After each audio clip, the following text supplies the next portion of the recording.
Hello and welcome to this tactical analysis of the Newcastle versus Chelsea game. We're going to have a look at how Newcastle press and their right-hand side build-up. And for Chelsea, we're going to look at how they initially built up and Potter's late game tactical changes to chase the game. So in midfield build-up, firstly for Newcastle, they try to avoid deep build-up by having Pope throw it out early to avoid the Chelsea press or just kick it long. Here they've got a 2-3 or a 2-4 shape. I say 2-4 because sometimes Longstaff would also be deeper with Guimaraes. This building up against Chelsea's 5-2-3 shape. I thought this was a good example because it showed how Longstaff would position to try and help Almiron. This sometimes involved him pushing out into this right wing position, or sometimes he would sit in the half space and then drop to try and create space for Almiron to run in behind. As the Chelsea defender looked to try and press or track the player dropping. Briefly on Chelsea's press, at least from the occasional short goal kicks by Newcastle, the idea was to have Gallagher initially press intensely and try and prevent Burn from being able to escape on his side, forcing Newcastle into playing the ball back across their backline and into Trippier. And then on that side, Mount was expected to press the centre-back and have Hall instead press towards Trippier. Going back to Newcastle, when they played it, and they typically played it down the right-hand side, into the wide area, then you'd have support from their number 8. So when Newcastle played it into the wide area, the wide midfielder would have support from their number 8 as well as their fullback. Of course, Trippier being the more aggressive of the two fullbacks, and he would look to either support with an overlapping run, with a deep cross, or help to recycle possession. And so we see that starting to build up here. A brief bit of build up by Chelsea using a 2-4 shape where they were insistent that the centre midfielders and the back line helped to progress the ball through the Newcastle 3-2-4-1 press. I'm calling it a 3-2-4-1 press because the number 8s in Joe Willock and Longstaff pushed up, and then the near-sided wide midfielder would try and press and force a retreat out of Chelsea, of course marking the short passes that Chelsea have, and then you'd end up with one of the fullbacks for Newcastle also pushing up to support this press as it develops. So here, as Almiron presses towards Koulibaly, you'd expect Trippier in behind this to be pushing up to allow Guimaraes to be able to pull across to this left-hand side or prevent a pass into Broja or later Havertz. So from the Newcastle throw-in, they're able to retreat to their centre-backs here, relatively uncontested compared to when Chelsea retreated, where Newcastle consistently forced them all the way back into Mendy, where they were hoping to force a key error out of him in his distribution. Notice here, Gallagher has been moved to right wing-back, this being after Loftus-Cheek had his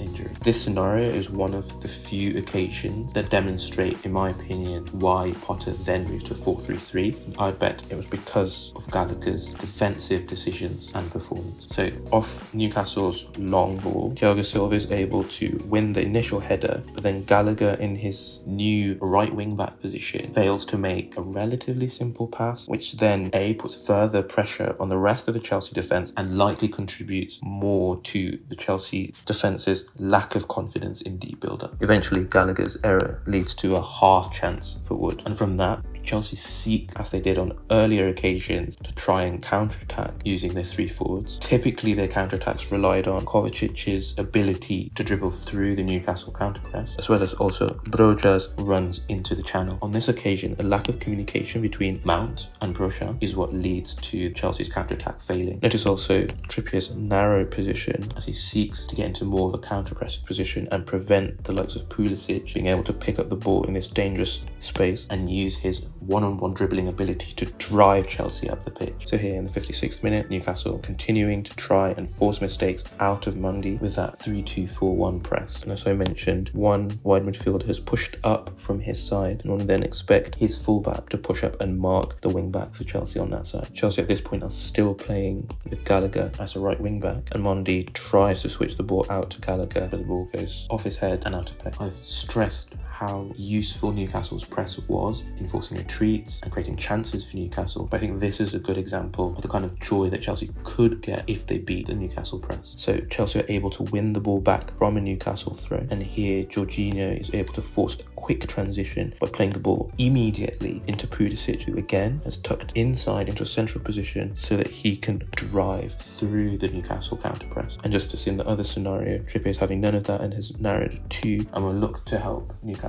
reset after their counter press was beat. So here in the 67th minute, Chelsea have changed their press, moving to a 4-3-3 instead, with the wide centre midfielders rather than the wing backs expected to press the full backs of Newcastle.